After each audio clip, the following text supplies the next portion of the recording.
All right, Brandon, wanted to get you an update video. Running behind on these, I apologize. I wanted to do this last week, and a whole bunch of things happened, and I haven't had a good chance to shoot video. Um, and anyway, everything is going great. I have no concerns about Bentley. He's doing just fine. Hey, bud. It's okay. Good dog. Um, he and I have really kind of bonded. I feel like we've gotten on the same page now. He and I we're really got each other figured out. We know what to expect. He's really settled into the routines and stuff going on real well around here. He definitely took a little while to kind of get totally cool with me, which is relatively normal. Most of the traditional bird dog breeds take a little bit longer to warm up. They're not quite as,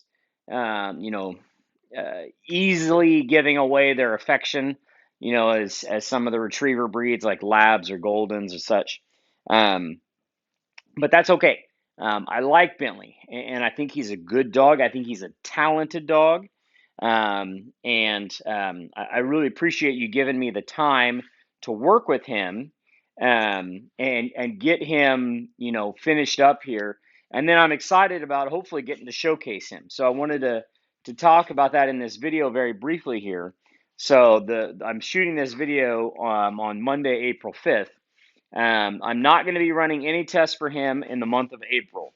But as soon as we get into the month of May, so that's just a few weeks away, we could run a couple of tests that he could do and get him a title real quick. It'd be pretty cool to do. So he is right on pace to be good with that. We have certainly laid all the groundwork. Lots of the pieces are really coming together for him to be able to run a hunt test and be really a nice polished up test dog for you.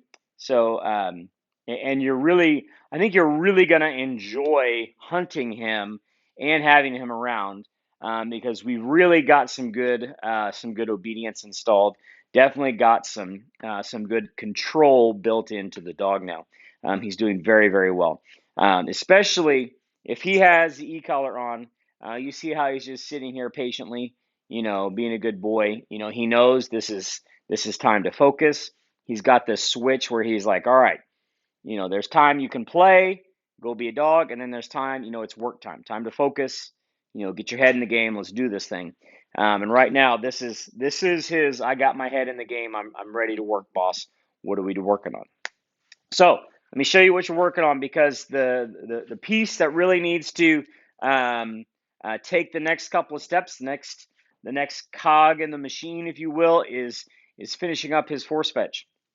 So um, the force fetch game, he's actually doing quite well. I went through this. We've been at it for several weeks. We kind of work on it and then come back and then work on it and come back. It's a lot of pressure. It's a lot of repetition. I get very demanding with the dog. I get very picky with exactly how they're sitting, how they're holding their mouth and such. And so it can be a bit of a grind.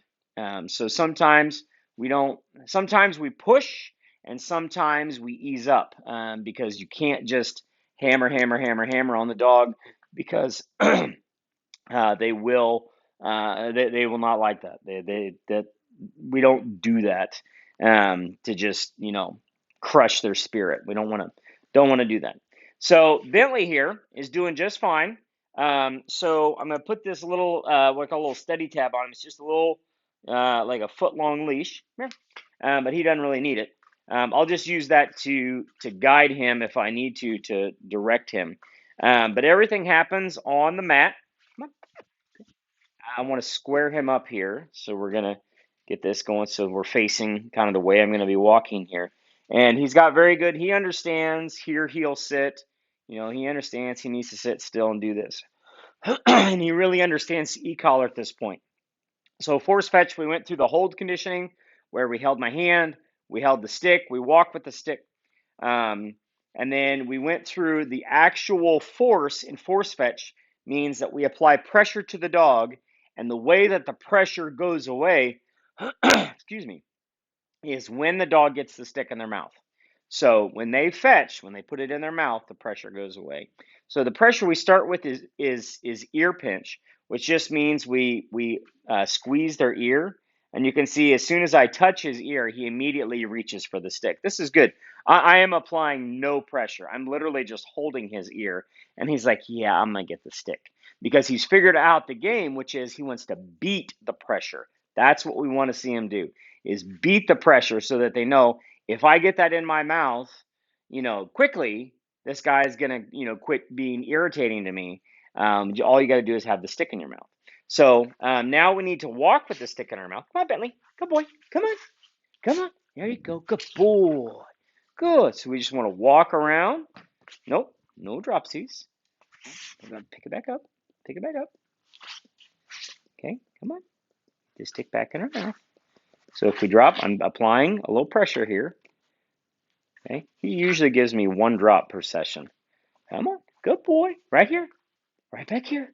Good boy, Bentley. Here. Good boy. Good. All right. Nope. Nope. Nope. Back in your mouth. Okay. Come on. You give me just a little bit of resistance here. Okay. Come on. Come on. There you go. Good. Okay, and that's okay. Well, a few drops, a few mistakes is not a problem. What we do is we simply reapply the pressure. So if he drops it before I take the stick from him and say the magic word, then the pressure immediately comes back. And this pressure is no different than like the pressure of a leash. Good boy. Give. Good. Good boy. That's a good boy. I'm sorry. Was that a little bit? That was not our best work. That was a little bit of a rub. That was not a little bit tough. Okay, let's do it better this time. Let's do it with me holding on to your leash this time. Let's go down a little bit because you wiggled a little bit when I pushed that one. So we're using the e-collar pressure right here.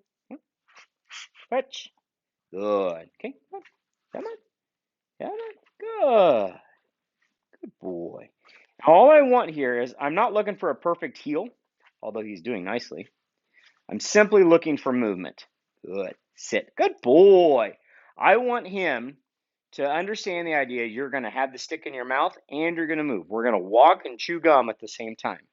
So the stick stays in your mouth until I take it and say the magic word. Otherwise, the pressure immediately comes back. And that's the beauty of using the e-collar. So the e-collar is a leash. It's nothing more than a leash that has a 1 mile range and never gets tangled. That's what it is. We use it just like a leash. Good. Give. So, in the same way that we tell a dog to come here, by giving them a tug on a leash, we say here and we push the button to give them that stimulation to say, I need you to come here, please. It's the exact same concept. All right, let's do one more. And see how he's turning away from me. That's okay. That's just a little bit of resistance. Right here. Pitch. Come on. Good. Come on. And I'm trying to do it with no ear pressure, but he's not responding too well. Oh, get your lip out of the way. Good boy. Good. Okay. Let's walk a little bit. Come on. There you go, Bentley. Come on. Good. Good. Here you go. Come on. Come on. Good boy, Bentley. Atta boy. Good. And what you see right here where he's being cautious, the caution is coming from him thinking. So it means he is thinking, okay, he's taking in the surroundings and trying to make sure he doesn't make a mistake. Notice after we gave those corrections the first time, after we reapplied the pressure, notice that he's come back and done it perfectly. And that's really important to me. Give.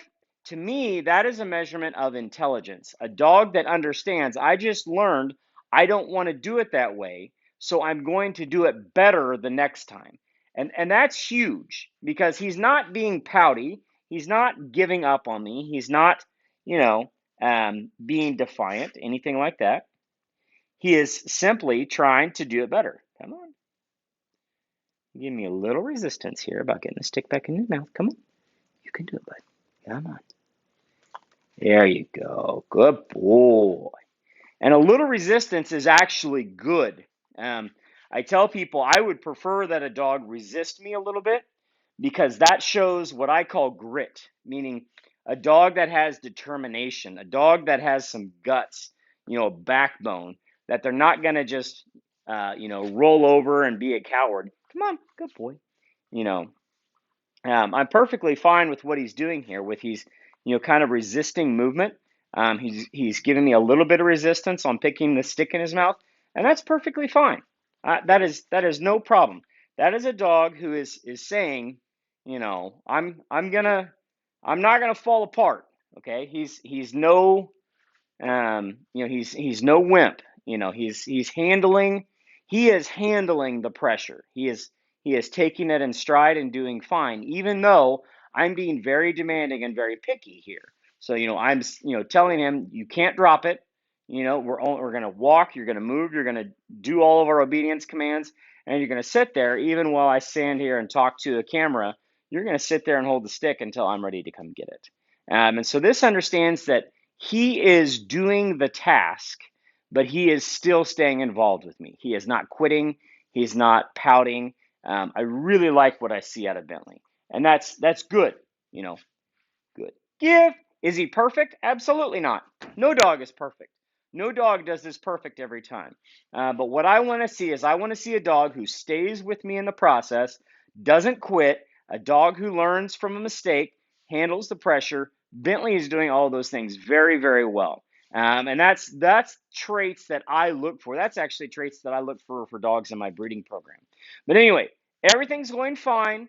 No concerns. I think we're on pace to finish up this force fetch here in another couple weeks, and then we'll be outside doing real retriever work and be ready to do some hunt tests here before long.